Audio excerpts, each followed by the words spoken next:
Good morning, and thank you for joining us on another episode of Ask Sharifah Videocast. We have a very special show for you today, and it's Monday, early Monday morning. So let's get the week started right with some information that can help you and your business. So today's guest is Mr. Shel Horowitz, and Shel is also known as the Transformer. He helps businesses operate and obtain sustainability in the right way. Good morning, Shel. How are you? Just great, Sharifah. Good to be here. Yeah, as the Transformpreneur, it's really fun to show businesses the intersection of profitability and doing the right thing. So there is an intersection between profitability and doing the right thing. So often people say businesses and business owners only get ahead by cutting corners, cheating people, being scoundrels. So there is a correct and a right way to be profitable and be a good person. Is that what you're saying, Shel? Absolutely. And more than being a good person, but actually helping to make the world better. Yes. You talked about how some people kind of cheat and lie their way to success, and there are certainly some that seem on the outside like successes. I think they're probably very insecure and unhappy people, however. I say you can have the financial success and the clear conscience and feel good about yourself and do something good in the world all at once. So what are the steps that you can take to do all of that? Well, the first thing that I do when I'm consulting with somebody about how their business could be making some money addressing things like hunger or poverty or war or catastrophic climate change is I look at what they're already doing. What kinds of products and services are they selling? What kind of infrastructure do they have? What kinds of skills and contacts in the community do they have? And how can we integrate all that into something that's really doing something deeply meaningful?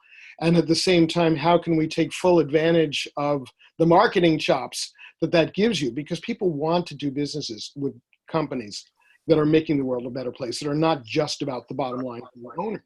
I mean, let's face it, if you have a choice between putting your dollars to buying, let's just say, a bicycle that's going to make the world better or buying a bicycle that does nothing for the world, and they're the same price and quality, which one are you going to choose?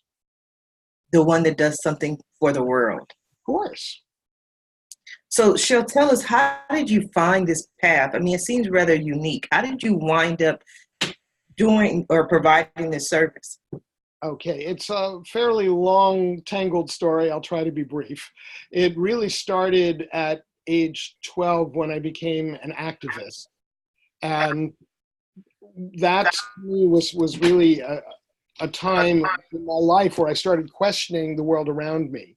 And I went to a demonstration about the Vietnam War, and one of the speakers said, "The Vietnam War is an undeclared war." And I actually hadn't known that. And when I discovered that that was true, a lot of things kind of came crashing down in my mind about the way the system worked.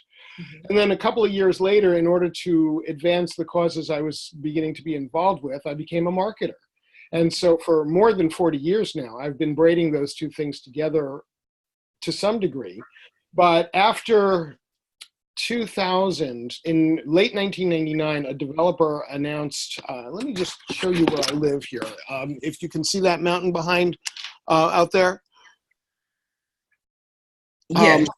Well, the next mountain over, that's a state park called Skinner State Park, Mount Holyoke. And the next mountain over from that, a developer said he was going to put 40 big McMansion luxury homes going all the way up the mountain. And everybody said, "Oh, this is terrible, but there's nothing we can do." And I got annoyed enough with those people that I decided to prove them wrong and say, of course there's something we can do. So my wife and I started a movement called Save the Mountain.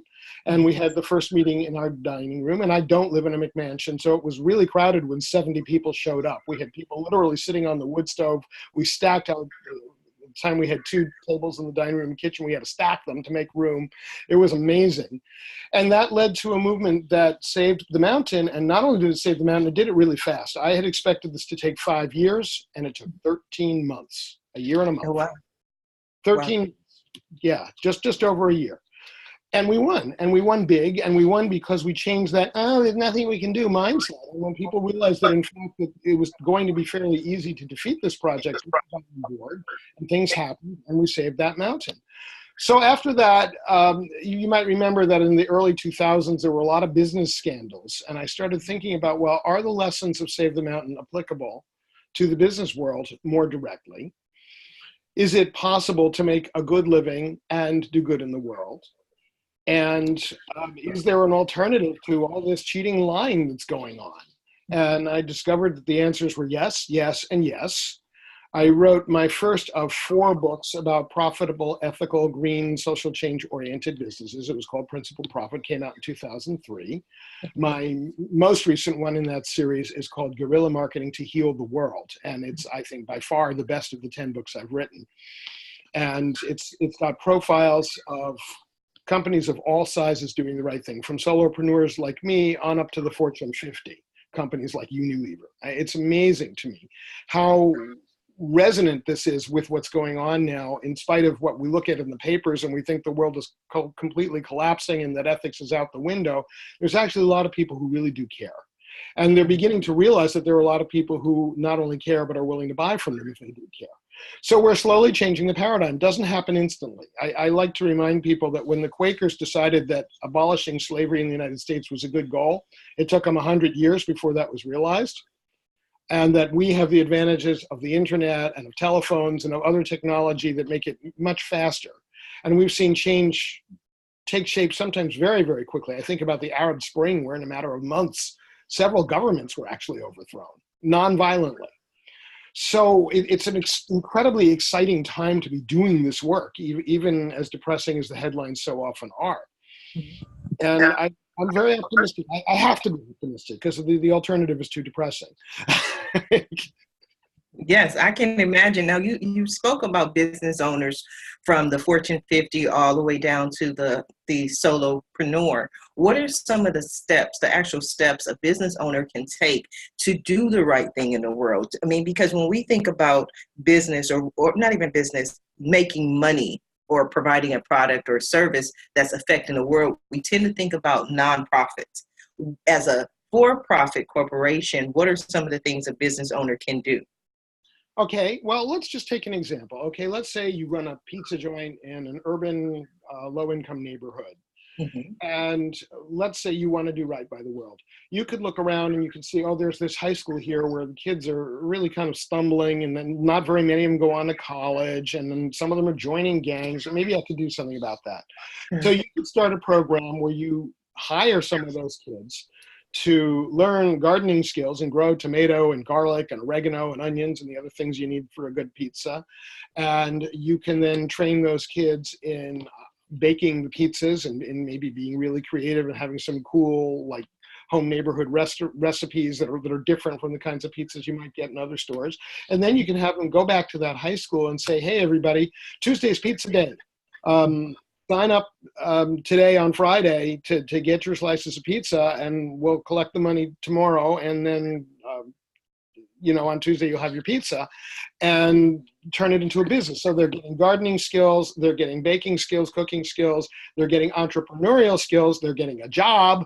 They'll probably get hired pretty easily when they're done with high school, or have a much easier time getting into college for being involved with something so cool. And they're supplying a nice alternative to the cafeteria food, and therefore bettering the lives of their students, and they're doing this all at once. Okay, another great example that I love, there are a lot of companies out there now doing solar-powered LED lamps. And a lot of these companies are doing these in places where either there's been nothing or there's been kerosene. Sharifah, let me tell you a little bit about kerosene lamps. They're toxic, they're flammable, they're nasty, they're fossil fuel powered, they're uneconomical because you have to buy the kerosene month after month after month after month.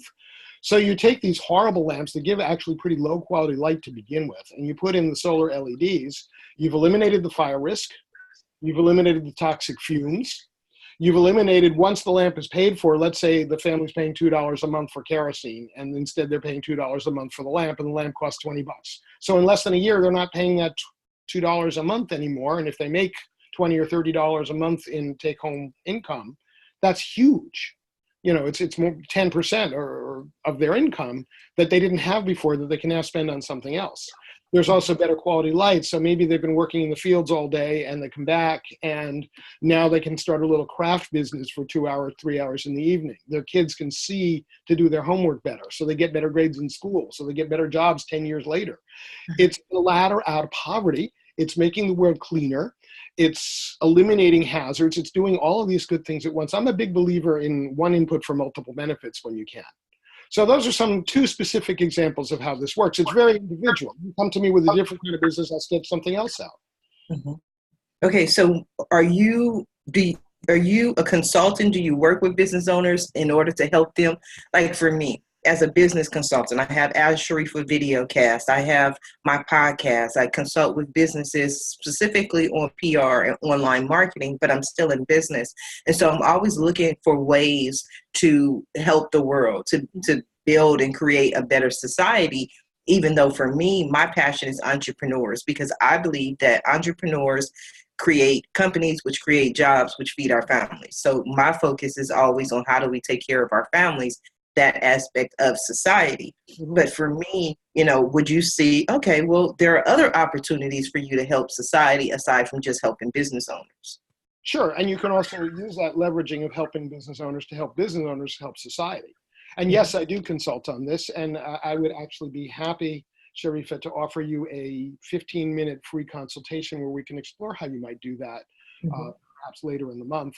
And there's probably 20 different ways that you could do it that aren't going to cost you any money or any significant money, and that'll build your credibility, your marketability, and that will help the businesses you work with solve some of these bigger problems and perhaps help you solve some of them directly. So I'll throw that out as a challenge. We can email back and forth and find a time to do that. Absolutely. I definitely appreciate that offer for a 15-minute consultation. Now, is this something that you offer standard to business owners? Yeah, I do ask that people fill out on my website, which is goingbeyondsustainability.com. There is a tool, an assessment that people can fill out that I ask them to do before that. And if they fill that out, they get 15 minutes with me to explore what kinds of business opportunities are ripe for their particular business, their particular skill set, their interests. It's always kind of strange to me. You see a company like Ford that's put a lot of energy into Susan G. Komen and cancer prevention, and I can't see the connection between making cars and trucks and doing that. There may be one. I just haven't seen it. To me, it makes much more sense to do something like what Nestle does. Nestle is a company that uses, as you can imagine, enormous amounts of water. They own bottled water brands. They own soda brands. They own many, many businesses that use water in huge quantity. So they've been involved with a lot of water charities. And to me, that's a very good fit. And, you did mention nonprofits earlier. Nonprofits certainly are a piece of this. Often you want to be collaborating with nonprofits, but businesses in many ways have more freedom to do work in the world than nonprofits do, because they are very restricted by their charters about what they can and cannot do. And they're also always in need of fundraising, whereas doing it through the business, you can pretty much be self-funding your good things. And there are so many wonderful businesses doing that. One of my favorites is a company here in Western Massachusetts called Dean's Beans. This guy has been roasting coffee since 1993. He's a former lawyer. And he got into this because he was doing labor law in developing countries where they were growing coffee. And he was seeing how the workers were being terribly exploited. So he started a coffee company. Every single bean that he's ever roasted for now 26 years, organic, on fair trade, and from a co-op. And what he does is he not only buys their coffee beans, but he also sets up social action projects in the villages that are designed by the villagers. So it's not, a white man coming in to help. It's like, okay, let's see what you guys can come up with and I'll fund it. A very different way of thinking.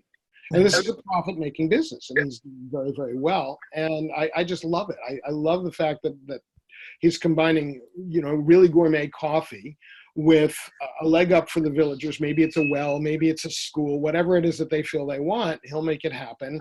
And yet they manage it. He's not in there micromanaging them and trying to do it the constricted way that it's always been done, because that's how some NGO has done it for 30 years.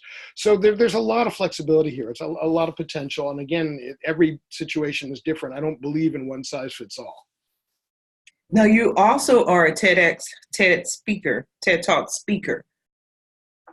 Many people wonder, you reach that caliber of level. How did you become a speaker on that level? Well, first of all, I've been speaking for decades. So, but it happened that the very first time I gave my speech, Impossible is a Dare, which is a speech about what we're talking about right now, it was as a TEDx. And I had been applying for TEDx's probably 3 or 4 years by then, at least. And in fact, I had applied for this particular one, which is local to me, several times. And I got lucky. She said, I want to try this new format. And I was, boom, here's my proposal. And she said, yeah, let's do it. And she had, some of that is that I had just started this phase of the work of really looking at business, not just going green, not just doing the right thing for themselves, but making the world actually better, going from sustainability to regenerativity, which is why I call my website Going Beyond Sustainability. So that it was, some of it was right time, right place. Some of it was that I had built up a relationship with her. I'd actually been a coach for some of her speakers, and I did that both before and after I gave my own talk. And, but mostly it was like this new work was really exciting to her. So if you have the right concept of that fit, somebody will say yes to you. And once somebody says yes to you, somebody else will say yes. And it just keeps building. Again, you can focus on the good or you can focus on the bad. And I tend to focus on the good. Now, you mentioned you're a coach. Many people just now starting out and speaking are looking for a coach. They're looking for someone to say, okay, these are the things that you need to do. Is there any criteria that you can give our viewing audience on some of the best things to keep in mind with speaking, how to get started speaking? Okay, well, speaking coaching for me is very much a sideline, and I do it within the context of the wider consulting I do. So let me put that, like, you know, if you go looking for speaking coaches on the internet, my name will not come up. Okay, so just to put that in context. But first, you've got to be really interesting. Second, you've got to have a topic that moves people. Third, you've got to learn how to be brief and to the point, and not try to do like everything you know. Don't give them the book. Give them one chapter of the book, maybe. You know, you have anywhere, for the shortest speech I've ever done was under 3 minutes, and the longest was 3 hours. So you're going to be working with the meeting planner to figure out what is needed and how you're going to fill whatever time and no more than you are given. The one other thing I would say is never, ever, ever go above your time. That is not a friendly act in meeting planner circles, or word will get around. And don't be full of yourself. It's not about you. It's about the change you can make in the world and the change you can help others to make. Okay, so there's my 2-minute crash course on speaking. Absolutely, but your main focus, because we want to keep focused, but sometimes when I get wonderful, great people here in front of me, such as yourself, I find the opportunity, because that's what our listeners want to know. How to do it, how to be a speaker, how to, you know, gain more customers, how to make more money. They want to know the how. That's what they tune in to Asher to listen to. Okay, well, so just one other piece of the how is that speaking is one way of getting your message in front of people. Writing is another one. And being interviewed, as we are doing today, is another. So I think of the whole thing in terms of the wider communication picture. How do you get your marketing message out there, as well as what is the marketing message that you want to get out there, and how is it unique, different, and making a difference? So, for example, I have seen so many press releases that are just plain awful. They're so-and-so company releases a new product and blah, blah, blah, and who the heck cares? No, wrong. So I as an example for a client, I had a client who had written a book on electronic privacy. And this is some years ago when identity theft was not the concern it is today. If he came to me today, I would probably focus on identity theft. But instead, I focused on corporate data collection.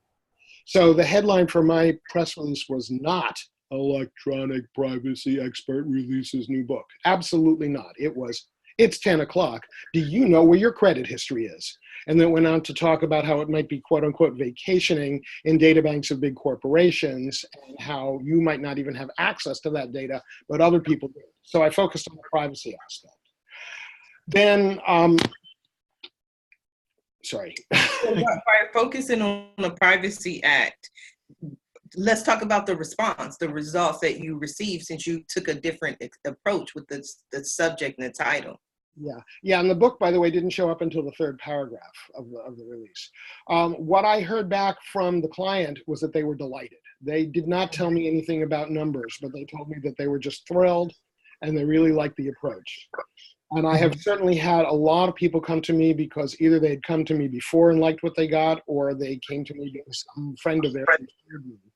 And that's the best kind of marketing you can do, is to have other people being your word of mouth or word of mouse ambassadors. Yes.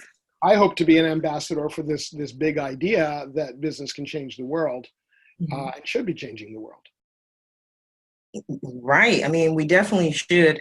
So again, I want to talk specifically about what you help those business owners do. So is that primarily just the idea, because I always tell people as a business consultant, sometimes all I am is a cheerleader. Like, I'm your biggest cheerleader. I'm there saying, you know what, you can be successful. This is how you can be successful. Let's work on your image. Let's work on your brand. So what are the steps that you take the business owner who's interested in doing more for society? Okay, well, I would first start by looking at what are your capabilities and what do you make and sell now, whether it's a physical product or whether it's an intellectual product. And how can that be repurposed? Or how can it be expanded? Or how can you take the same manufacturing process and make something better with it? Or how can you cut waste? And sometimes it's a matter of me calling in experts who know, like, I'm not a techie guy. There are people who know far, far more than I do about how do you shave 30% off your energy use, or how do you reduce your waste stream from X number of tons down to 1/10 of X. But I have a very wide network. So if I come across a situation like that, I can connect that person with a technical consultant who can do that. So I'm more about, okay, what markets can you go into with this that you never thought about? Or what products can you bring to the market you already have that make a difference? Like, just as an example, I had a client in Vancouver, Canada, who had two products. One was a software suite for managing large residential buildings that are green, so green apartment buildings. And the other was a social network for people who live in those buildings. And I suggested to him that he had the potential to actually franchise this nationally and internationally, something he never thought about. And that's not the right answer for everyone. But for him, it's like, you've got this great technology. You're going to use it for 6 buildings in Vancouver. Why not go bigger? Sometimes I had one client who came to me with a how-to book. And I said, your price is too low. You've got this big whomping book here and you're charging $15 for it. Number one, you're not going to be able to make any money. Number two, nobody's going to take you seriously. So he changed his price to $35. And I'm somebody who's very frugal as a shopper. But it was just so clear to me that this book was not going to make it at the price point because the price point was too low. And so it's very individual again, but it's really exciting because always I'm looking for how can this make a difference in the wider world? How can it make people's lives better? Or for that matter, how can it make lives better for non-people, other types of people on the planet? And on the planet, we always talk about save the planet, and it's a nice metaphor, but ultimately the planet is going to be just fine, but the planet may be occupied primarily by cockroaches. Humans may be extinct. Mammals may be extinct.